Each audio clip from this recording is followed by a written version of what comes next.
ఈరోజు దావోస్ పెట్టుబడుల సదస్సులో భాగంగా ముఖ్యమంత్రి చంద్రబాబు నాయుడు గారు, మంత్రి నారా లోకేష్ గారు పలు కంపెనీల సీఈఓలతో సమావేశమయ్యారు. భారతదేశం నుండి చాలా రాష్ట్రాలు పెట్టుబడుల సదస్సుకు హాజరైన ఆంధ్రప్రదేశ్ ప్రభుత్వ విధానాలు, చంద్రబాబు గారి స్థిరమైన పారిశ్రామిక పాలసీ తెలిసిన పెట్టుబడిదారులు ఆంధ్రప్రదేశ్లో పెట్టుబడుల అవకాశాల మీద ఎక్కువ శ్రద్ధ చూపించారు. ఈ సదస్సులో భాగంగా ఈరోజు ముఖ్యమంత్రి చంద్రబాబు నాయుడు గారు ఇన్నోవేషన్లో ముందున్న సిస్కో కంపెనీ చైర్మన్ చక్ రాబిన్స్తో సమావేశమై ఆంధ్రప్రదేశ్ అభివృద్ధిలో భాగం పంచుకోవాలని కోరారు. ప్రపంచంలో అతిపెద్ద లాజిస్టిక్ కంపెనీ అయినటువంటి మావుస్క్ సీఈఓ విన్సెంట్ క్లర్క్తో మాట్లాడుతూ ఆంధ్రప్రదేశ్లో ఉన్న అతిపెద్ద కోస్టల్ లైన్ పొటెన్షియల్ని తెలియజేసి పెట్టుబడులను ఆహ్వానించారు. అనంతరం ఎల్జీ కెమికల్ సీఈఓతో భేటీ అయి ఆంధ్రప్రదేశ్లో పెట్టుబడుల విస్తరణ మీద చర్చించారు.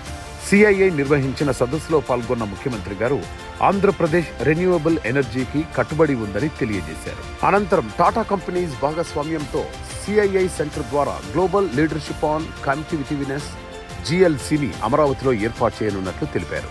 దీని ద్వారా దేశ విజన్ 2047కి మార్గం సుగమం చేస్తూ advanced skill development and capacity building, industrial కనెక్టివిటీనెస్ ని బూస్ట్ చేయడం మరియు అడ్వైజరీ సర్వీస్ అందించనున్నట్లు తెలియజేశారు.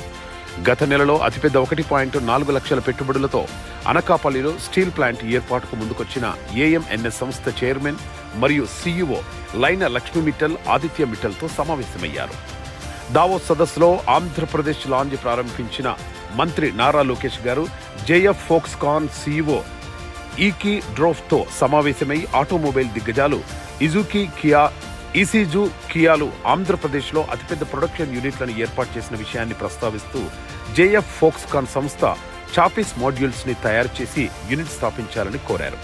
భారతదేశంలో రెండో అతిపెద్ద పొగాకు ఉత్పత్తిదారుడుగా ఉన్న ఆంధ్రప్రదేశ్ను ప్రస్తావిస్తూ స్మోక్ ఫ్రీ సిగార్లను ఉత్పత్తి చేసే ఫిలిప్ మెరిస్ సంస్థ సీఈఓతో సిస్కో వైస్ ప్రెసిడెంట్ ఫ్రాన్సిస్ క్యాన్స్డాస్తో చర్చిస్తూ వారి గ్లోబల్ కెపాసిటీ సెంటర్ను విశాఖపట్నంలో ఏర్పాటు చేయాల్సిందిగా కోరారు. ఆంధ్రప్రదేశ్ రాష్ట్రం కృత్రిమ మేధాను ఉపయోగించి అభివృద్ధి చెందాలని భావిస్తున్న విషయాన్ని లోకేష్ గారు దావోస్ సదస్సులో ప్రస్తావిస్తూ రాష్ట్రంలో కృత్రిమ మేధకు సంబంధించిన పరిశోధనలకు ప్రోత్సాహం ఇస్తామని, ప్రపంచంలో ఎక్కడా లేని విధంగా ఏకంగా AI యూనివర్సిటీనే నెలకొల్పుతున్నామని తెలియజేశారు.